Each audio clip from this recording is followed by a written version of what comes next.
Coming up now, the very latest news from Pattaya and Thailand via the fabulous Pattaya Media Group. Please like and subscribe. It helps us and it helps you too. Thailand's new Prime Minister has told the press that the latest digital wallet program is not dead in the water, as some have suggested, but instead being reviewed and redesigned to support those with real need. This while reducing the actual total outlay of funds. Designed to stimulate the economy and the project favoured by her predecessor, the scheme has seen numerous setbacks, including finding adequate funding.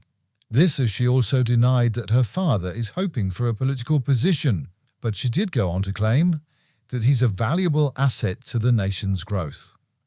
Following the court decision to remove previous Prime Minister Tavisin, the new Shinawat group are erring on the side of caution, according to insiders, and vetting all potential ministerial officers prior to appointment. There will be, we're told, no appointments of individuals with dubious pasts, criminal records or worse. That certainly makes sense as far as her longevity is concerned, but will mean that several former ministerial officials will be reduced to the ranks of MP.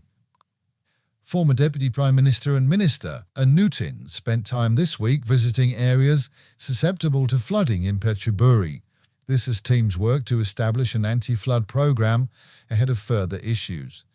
Refusing to speculate on his own future, Anutin, who worked under the previous Prime Minister as well, is expected to retain office in the cabinet reshuffle under the new leader. Anutin's past includes serving the country as health minister through the COVID era.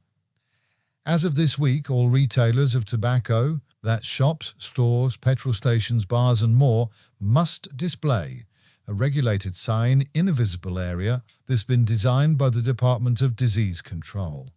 In an effort to reduce the number of smokers in the country, the sign is a reminder of the damage done by cigarettes.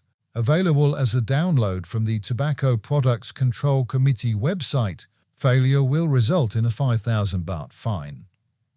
Finally, according to many, some sense from the Education Ministry, as it plans to limit the use of digital devices, phones, tablets and the like, on school premises in Thailand. Citing constant overusage, the ministry may well ban them completely from classrooms or allow them to be turned off and left elsewhere. This, as the effect of playing and social media is blamed in many cases for poor academic results, with results suggesting that children with a daily screen use of 6.5 hours or more tend to have a lower IQ and develop a short attention span with slower learning ability. When a drug user broke into what was a bank in Kanchanaburi, he didn't find much to steal. But when police arrived at the scene, he fled across rooftops, just like in the movies, but with a difference.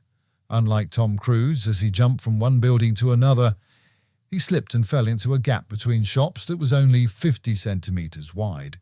Sandwiched in, halfway down, halfway up, police and rescue teams took over an hour to inch him out. Minus his swag, he was hospitalised, but later released to police. Meanwhile at home and in Sri Racha, an air conditioning engineer was injured after a tank of refrigerant exploded.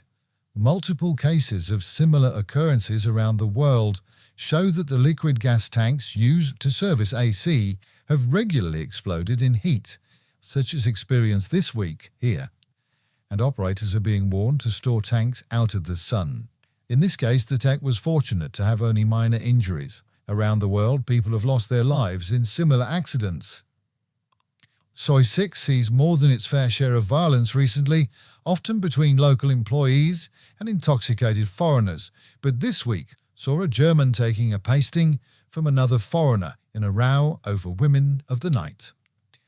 It seems that medics found a 60-year-old German with head injuries needing 9 stitches and his 27-year-old Thai companion with dental damage. The drunkard berated bar girls. The German, we're told, tried to calm him down, and that's where it all went wrong. Police arrested him, and word is that he offered to pay cash to make it go away. There's no word, though, on whether that's been accepted. And with the Met Office promising another steamy day, highs of around 36, lows of 29, but the real feel of over 40. Local and national news today from Fabulous 103 FM and Fabulous Pattaya Media Group. And to get a notification every time we release another bulletin or programme, Like and subscribe to our channel, Fabulous Pattaya Media Group, by using the link below.